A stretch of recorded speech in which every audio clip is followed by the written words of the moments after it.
عجیب بات یہ ہے کہ یہی قومیں ایسی ہیں جو روحانیت کی طرف بڑی تیزی سے رجوع کر رہی ہیں۔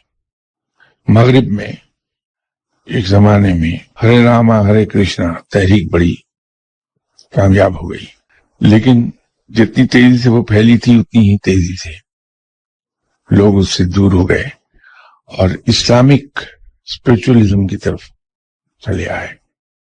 لیکن جو ان کے ڈائی ہارڈ بلیورز تھے ان مذاہب کے، انہوں نے اسے کاؤنٹر کرنے کی کوشش کی ہے اور اسے کھینچ تان کر اپنے مذاہب پر منطبق کرنے کی کوشش کی کہ روحانیت در حقیقت وہی اسلوب ہے جو ہمارے مذہب میں لکھا ہے۔ ان اے وے انہوں نے روحانیت کو ایک علیحدہ مذہب ثابت کرنے کی کوشش کر لی۔ یہ روحانیت کوئی علیحدہ مذہب نہیں ہے، یہ ایک اسلوب ہے، طریقہ ہے، اور وہ طریقہ بھی کیا ہے کہ لوگوں کو نیکی کی طرف لے جایا جائے، رب کی طرف راغب کیا جائے۔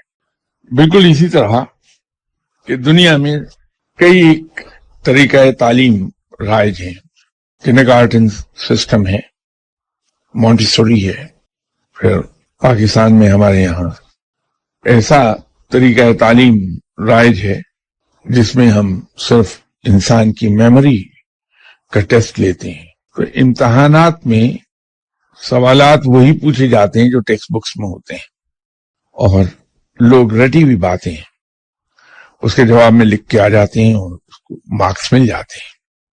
انگلینڈ میں، یو کے میں ایک ڈیفرنٹ طریقہ رائج ہے کہ وہاں انسان کو ڈیولپ کیا جاتا ہے۔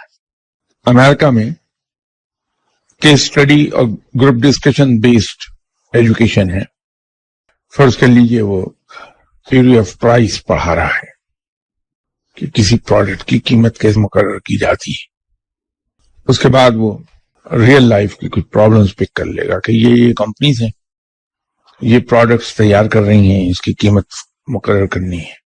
تو وہ اگر کلاس کے اندر فرض کر لیجئے 33 لڑکے ہیں تو وہ 3 گروپس بنا دے گا۔